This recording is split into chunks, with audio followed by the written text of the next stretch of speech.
Court के इस्तेमाल से ये पैगाम देंगे कि सीट तो हमारी है और रहेगी इंशाअल्लाह ताला, मगर एक कोर्ट का इस्तेमाल करिए। जब आप पोलिंग बूथ को इंशाअल्लाह रवाना होंगे अपने पूरे अफराद खानदान के साथ, तो सेल फोन लेके मत जाइए, सेल फोन लेके मत जाइए, क्योंकि सेल फोन पोलिंग बूथ के अंदर लेकर जाने की इजाजत नहीं है, नंबर 1।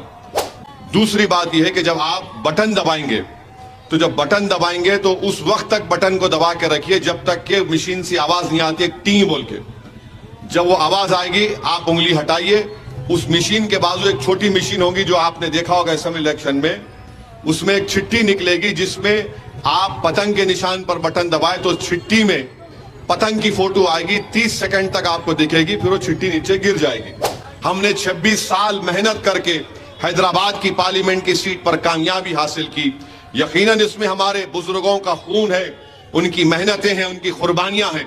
हमारे बुजुर्गों ने अपना खून, पसीना और कुर्बानियां इसलिए नहीं दी कि हम इस सीट पर सिर्फ हैदराबाद की आवाम की नुमाइंदगी करें, बल्कि हमारे बुजुर्गों की ये दूरअंदेशी थी, उनकी निगाहें ये देख रही थी कि जिस दिन हैदराबाद की पार्लियामेंट की सीट से मजलिस का नुमाइंदा कामयाब होगा, वो ना सिर्फ यहाँ के गरीब और गयूर आवाम की नुमाइंदगी करेगा, कोने कोने में जब जुल्म उठेगा तो जुल्म के खिलाफ आवाज उठाएगा, वो जालिम से पंजा आजमाई करेगा।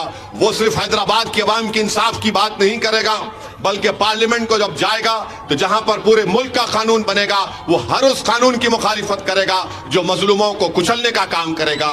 तेलंगाना में फसादात को आप रोकेंगे, आप हर एक की इबादत गाह, चाहे मस्जिद हो, मंदिर हो, उसकी हिफाजत का आप इंतजाम करेंगे मजलिस कोर्ट देकर। ये जो भाईचारगी का माहौल है उसको हम बरकरार रखेंगे।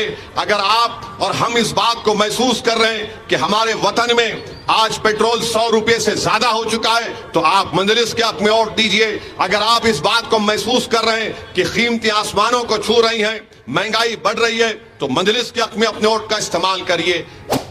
पिछले 10 साल में नरेंद्र मोदी ने इस मुल्क में अगर किसी को फरोग दिया है तो सिर्फ अपनी शख्सियत को फरोग दिया। पूरे मुल्क में, इस मुल्क में नरेंद्र मोदी क्या चाहते हैं?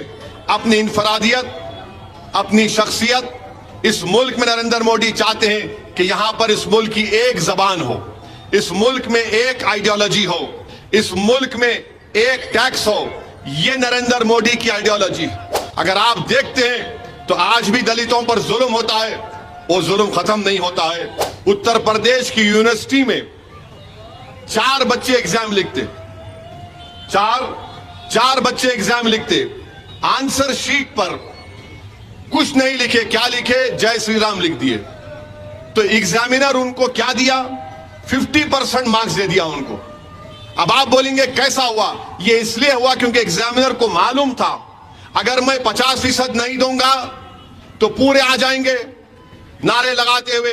एग्जामिनर को मालूम था कि नरेंद्र मोदी उनकी ताईद में खड़ा है इन तमाम नारे मारने वालों के, तो इसलिए इतनी नफरत पैदा कर दी गई कि बेचारा एग्जामिनर उनको 50% मार्क्स दे दिया। हैदराबाद में एग्जाम में जाएगा, लिखेगा सऊदीन ओवैसी जिंदाबाद, MIM जिंदाबाद, तो पुलिस को बुला लेंगे, पूछो इसको कौन है। मगर यहां पर आप देख रहे हैं कि 50% मार्क्स दे दिए। तो मैंने उसको थोड़ा लतीफा बना दिया। वो 4 स्टूडेंट का नाम क्या था मालूम आपको? एक का नाम नरेंद्र मोदी, एक का नाम अमित शाह, एक का नाम योगी, चौथे का नाम JP नड्डा। कुछ काम नहीं किए सिवाय बस नफरत पैदा करो और मार्क्स लेना चाहते हैं। एक मुल्क का वजीर आजम है, 133 करोड़ इस मुल्क की आबादी, जिसमें 17 करोड़ मुस्लिम अकलियतों की आबादी। वजीर आजम अपनी तकरीर में बार बार बके जा रहे हैं। क्या बक रहे हैं? झूठ पे झूठ बोल रहे हैं कि 17 करोड़ मुसलमान घुसपैठी है। वजीर आजम बोले जा रहे हैं कि मुस्लिम खवातीन ज्यादा बच्चे पैदा करते हैं। वजीर आजम बोले जा रहे हैं कि हिंदू बहनों के गले से मंगलसूत्र उतारकर मुसलमानों को दिया जाएगा। अरे वजीर आजम, कभी यह भी तो सोचो कि तुम नहीं रहोगे, हम नहीं रहेंगे, मुल्क तो रहेगा ना। एक इलेक्शन की खातिर आप कितनी नफरतों की दीवारों में इजाफा करेंगे? मुल्क को तो बाकी रखो। इस मुल्क की ताकत यहां की भाईचारगी है। अब आप अंदाजा लगाइए, 17 करोड़ लोग, क्या आप और हम कोई बांग्लादेश से आए? क्या आप और हम किसी पड़ोसी मुल्क से आए? क्या हम श्रीलंका से आए? क्या हम अफगानिस्तान से आए?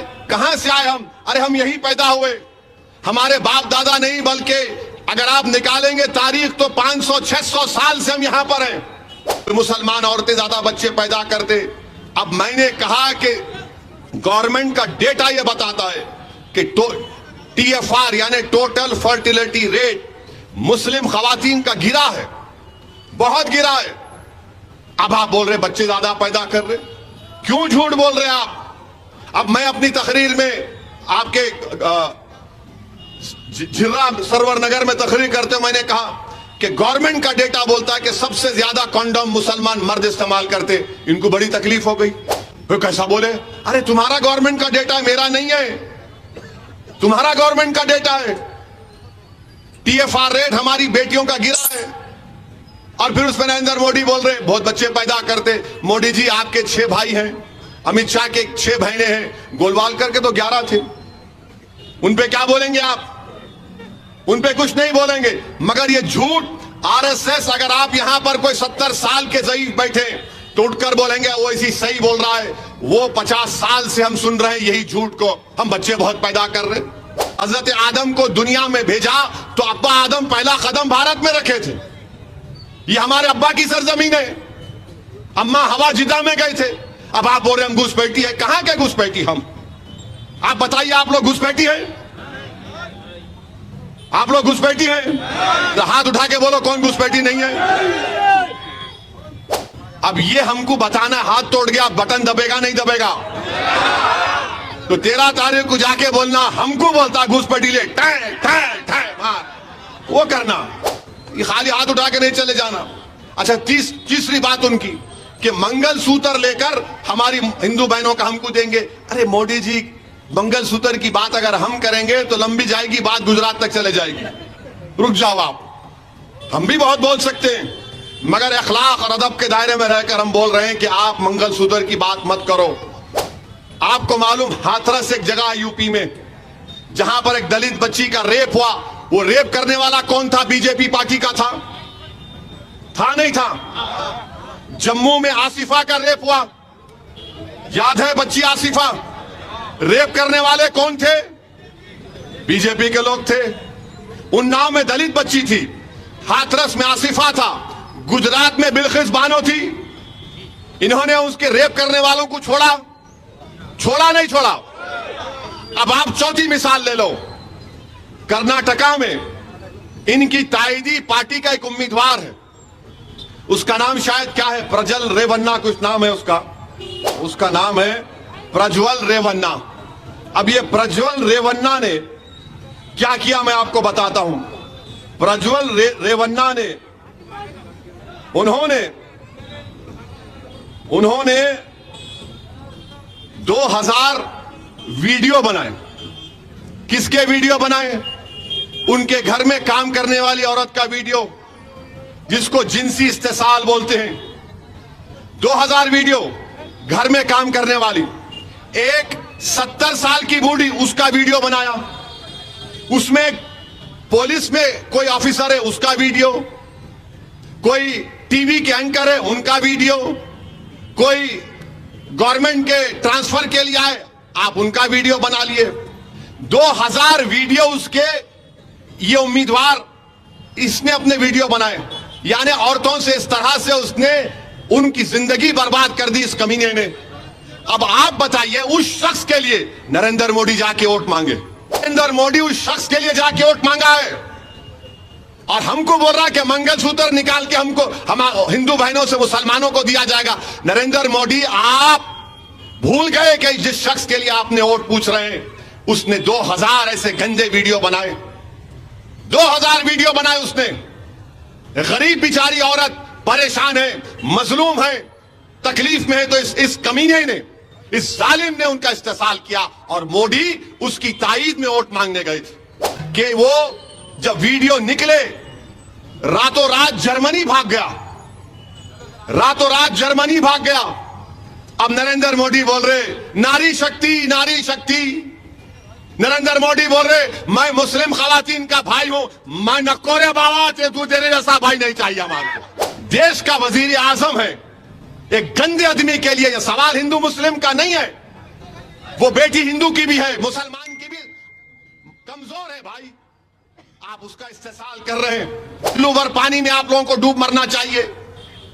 आप कल बोल रहे हैं नहीं हम उसको सस्पेंड कर दिए। सस्पेंड करने का मतलब यह नहीं है। क्या मोदी वजीर आजम रहते हुए उसके लिए वोट कैसे मांगा?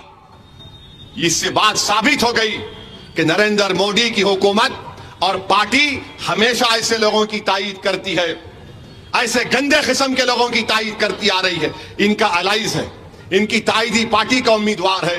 अब कल वो फैसला करेंगे हम उसको निकाल दिए। अरे जर्मनी कैसे भागा भाई उन्हें।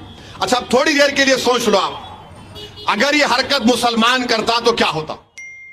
देखो क्या हो रहा है। कल तक दलितों की बच्चियों को पीटा जाता था, उनकी इज्जतों से खेला जाता था, फिर आसिफा, फिर पहले बिल्किस बानो, आसिफा। अब क्या हो रहा है देखो आप। हमारे देश के वजीर आजम 56 इंच का सीना है इनका। भाइयों बहनों मित्रों, हमारे बुजुर्गों ने जो मजलिस को मुकाम दिलाया वो क्या था उनका पैगाम?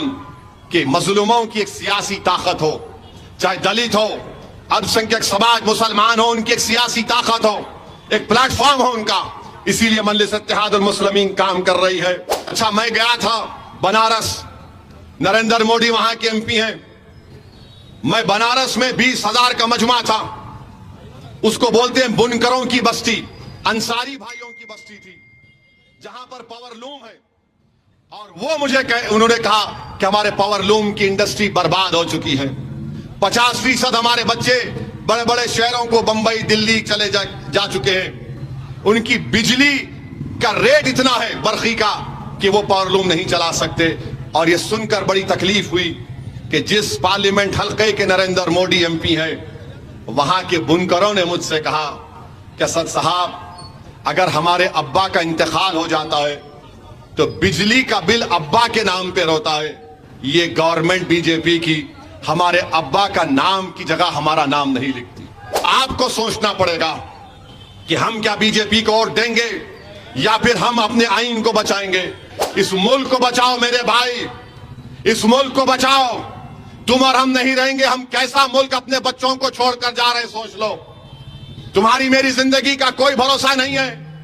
क्या तुम इस मुल्क को ऐसा छोड़ के जाओगे कि तुम्हारी माँ और बहनों की बेटियों का वीडियो बनाकर कोई उनकी जिंदगी बर्बाद कर दे? इन्हें क्या खा रहा, उन्हें क्या पका रहा, झांकते फिर रहे, गरीब भूखा मर रहे, नहीं बोले तो सुनते नहीं। बाप की जागीर कहीं को समझ रहे, नहीं बोले तो सुनते नहीं।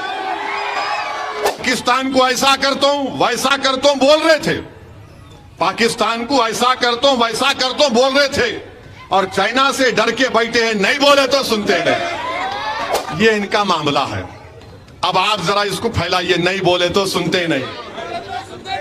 नफरत की आग को बुझाना है। इस मुल्क की नफरत में जो नफरत की आग भड़का रहे लोग, उनको अपने वोट के जरिए आपको शिकस्त देना है जमहूरी तरीके से। बहुत बहुत शुक्रिया। अस्सलाम वालेकुम व रहमतुल्लाह।